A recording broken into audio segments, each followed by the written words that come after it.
If you haven't already figured out the navigation and site architecture for your new website, now is the time, as you will need to gather all the content for your website and organize it so that it's easy to retrieve during the web design and development processes. Start by gathering up all the information you intend to share with visitors on your website.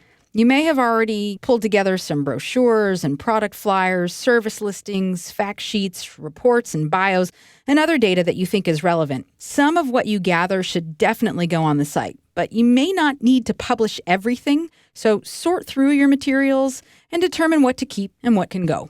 Next, ask yourself what pages will be needed on this website. If you're unsure, look again at what your competitors have done. How many pages do they typically have of their sites?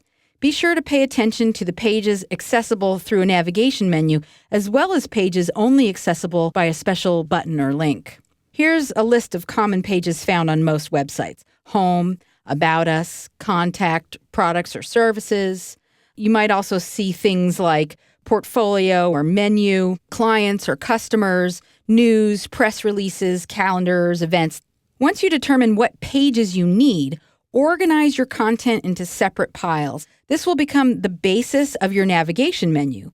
You may also use the homepage content for the basis of your web design mockup. At all costs, though, avoid redundancies. You can always create multiple links to the same page of information. As for the order of your navigation, menus typically start with About Us and end with Contact, but some people like to put the most important thing first, so maybe you want to put your menu first in this case, or if you're a designer, maybe your portfolio first. The pages in between are totally up to you. Now that you have your navigation figured out, you'll create a sitemap diagram or flowchart to show how the site will be structured.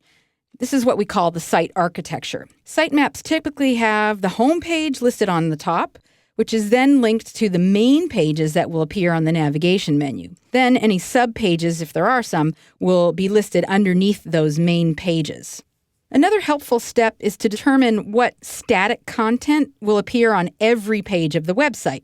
And this could include things like your logo, which should be in the same location on every page, a tagline if you have one, navigation menu, social media icons, a sign-up form, a search box, and a footer. Now, at this stage, you should have all the text that you need for your website organized neatly into one or more Word documents. What you may not have yet, however, is everything else you need for your site. So here's a list of other things to gather for your site: logo and other branding graphics, PDFs or other downloadable files, photographs, illustrations, graphics, and media files such as audio and video files.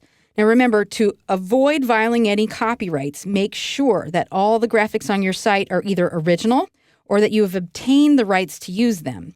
There are many wonderful websites available where you can download royalty-free artwork for free or for as little as $1.